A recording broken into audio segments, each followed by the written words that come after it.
உத்தரப்பிரதேச மாநிலத்தின் ஏட்டா மாவட்டத்தில் நடந்த அதிர்ச்சி சம்பவம் தற்போது சமூக வலைதளங்களில் பரபரப்பை ஏற்படுத்தியுள்ளது. சாலையில் தனியாக சென்று கொண்டிருந்த வயதான மூதாட்டியை வழிமறைத்த மர்ம நபர்கள் அவரிடமிருந்த பணப்பையை பறிக்க முயன்றுள்ளனர். ஆனால் அந்த மூதாட்டி தனது பணப்பையை விட்டுக் கொடுக்க மறுத்து கொள்ளையர்களுடன் தைரியமாக போராடியுள்ளார். இதனால் ஆத்திரமடைந்த கொள்ளையர்கள் அவரை கொடூரமாக தாக்கத் தொடங்கினர். அருகில் இருந்த சாக்கடை கால்வாய்க்குள் தூக்கி வீசியதுடன் மீண்டும் வெளியே இழுத்து வந்து தரையில் போட்டு தாக்கியுள்ளனர். அது மட்டுமின்றி இரக்கமே இல்லாமல் காலால் மிதித்து தாக்கியதாக கூறப்படுகிறது.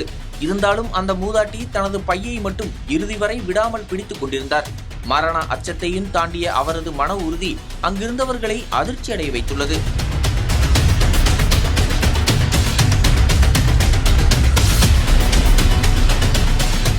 இந்த மூதாட்டியின் அசாதாரண துணிச்சலை கண்டு மிரண்டு போன கொள்ளையர்கள் இறுதியில் பணப்பையை பறிக்க முடியாமல் அங்கிருந்து தப்பியோடியுள்ளனர். இந்த சம்பவம் அப்பகுதியில் பெரும் பரபரப்பை ஏற்படுத்தியுள்ளதுடன் பொதுமக்களிடையே அந்த மூதாட்டிக்கு பாராட்டுகளும் குவிந்து வருகின்றன. தாக்குதலில் காயமடைந்த அந்த மூதாட்டிக்கு தற்போது மருத்துவமனையில் சிகிச்சை அளிக்கப்பட்டு வருகிறது. வயது முதிர்ந்த நிலையிலும் அஞ்சாமல் எதிர்த்து நின்ற அவரது துணிச்சல் சமூக வலைதளங்களில் உண்மையான வீரப்பெண்மணி என பாராட்டப்பட்டு வருகிறது.